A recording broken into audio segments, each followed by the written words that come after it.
Channel के माध्यम से। दोस्तों, ये वही देश है जहाँ पे महिलाओं को देवी के समान माना जाता है, लेकिन आज ऐसे चित्र को देखकर मन काफी विदीर्ण हुआ है।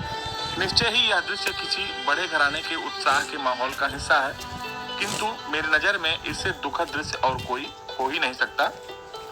इस महिला के इर्द गिर्द मदिरा से लबरेज बेसुध रईस नाचते और नोट लुटाते दिख रहे होंगे, किंतु इस दृश्य को देखकर आपका भी सिर धर्म से झुक जाएगा। आत्मा कराही होगी, खुद की उपलब्धियों पर शर्मिंदगी भी महसूस हुई होगी।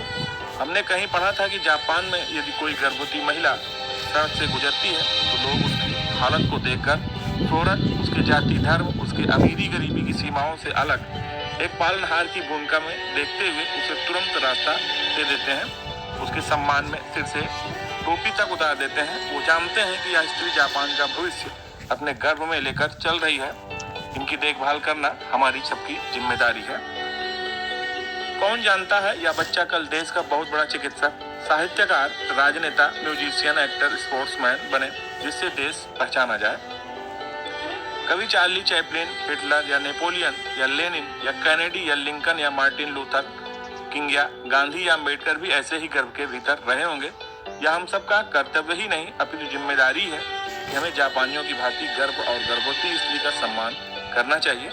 आज इस दुखद दृश्य को देखने के उपरांत हमें एक ऐसे समाज के निर्माण का संकल्प लेना होगा जहां किसी औरत को ऐसे हालात से बिल्कुल न गुजरना पड़े। यदि आप सक्षम हैं और ऐसा कोई दृश्य आपके सामने से गुजर रहा हो तो उसे एक दिन की मजदूरी निकालकर दे देनी चाहिए। उससे कहें कि आप आराम करिए, आज की रोटी के पैसे हमसे ले लीजिए। वैसे यह कोई समाधान तो नहीं है, फिर भी ऐसे हालात में कोई औरत शौक से अपने सिर पर बोझ नहीं उठाती है। निश्चय ही रोटी और भूख मजदूरी करती होगी और उसे ऐसा करने के लिए आप करीना कपूर की गर्भावस्था तक मत जाइएगा, क्योंकि करीना कपूर की गर्भावस्था के फोटो सेशन और इस दृश्य में बहुत अंतर है। पेट भरे चकाचौंध जिंदगी और भूखी जिंदगी का अंतर है।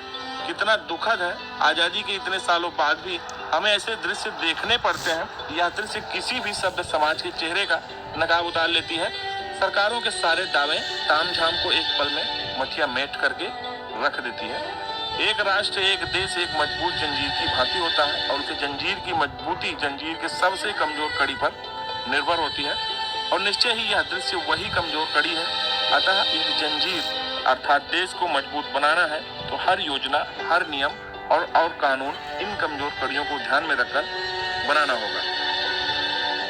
वीडियो अच्छा लगा हो तो जरूर शेयर करिए, और इस वीडियो को इतना शेयर करिए ताकि ऐसे जो समाज में लोग हैं इनके प्रति आप भी सम्मान रख सकें। धन्यवाद।